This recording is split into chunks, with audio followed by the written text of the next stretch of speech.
I was driving over to Boonville, Arkansas, a few months ago to get some barbecue at this place called Reed's.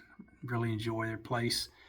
And I was listening to some music on the way over, and there was a song that came on. Don't remember who sang it or name of it, but it had something to do with some eccentric lady, and it made me think of some of the people I grew up with. And so I went home promptly and picked up a pen and paper and went out back and started writing and came up with this. Now, not picking on anybody, but the person's got a good heart.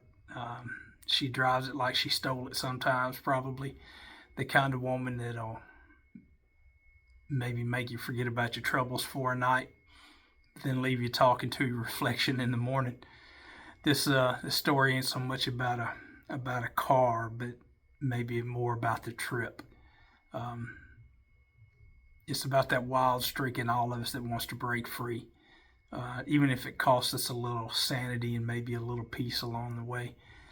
So sit back for a minute, maybe pour yourself something cold, and let's take a little trip down a back road I like to call Mustang Sally, where the engine's loud, the nights are long, and the lessons promptly come with a full tank of regret.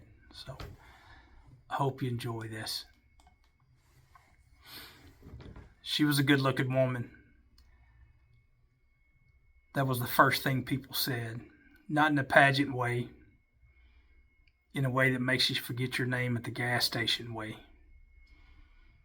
She had a wild hair that didn't ask permission and sunglasses big enough to hide the truth.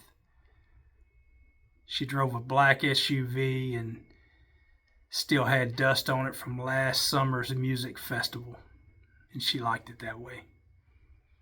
People waved at her like she was running for something. She wasn't. She had already won. She was single by choice and troubled by design, the kind of woman who ordered whiskey in a wine bar and dared the waiter to judge her. She knew the difference between flirting and finessing, and she had a master's degree in both. If she liked you, she'd buy your beer.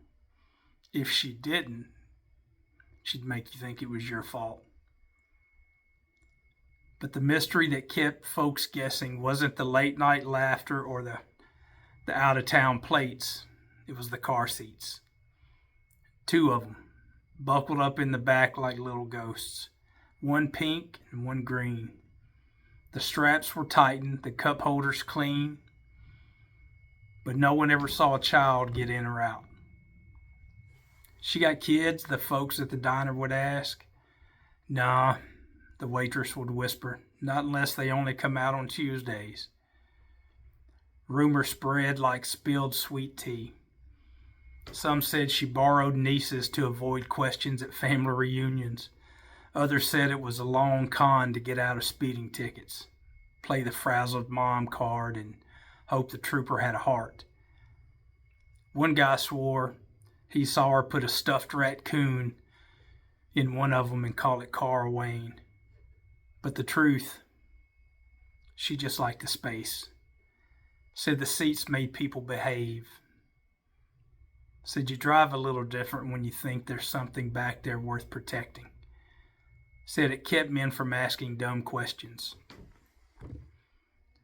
Lady with car seats must be taken, they'd figure, and she'd nod kindly and not correct them.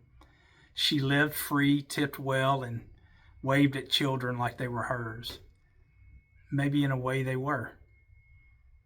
The town was small, hearts were big, and some people carried stories in their back seats just to remind themselves they're still moving forward. And if you ask her about the car seats, she'd just grin and say, well, honey, you never know when someone's going to need a ride. She parked sideways at the Piggly Wiggly like it was a statement piece. You couldn't really tell if she meant to or she just stopped the vehicle when her song ended. Either way, folks made room. They always did. Inside the store, she walked the aisles like it was a fashion show, and she was modeling how to wear denim in defiance. Had a cart full of old Milwaukee, dog treats, bubble bath, and batteries. But no dog, no tub, and nobody knew what she needed those many batteries for.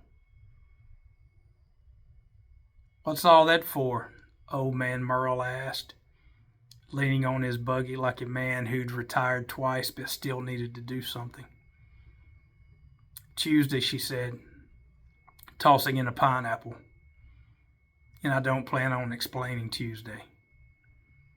She had a laugh that made men forget their chores and women double-check their lipstick.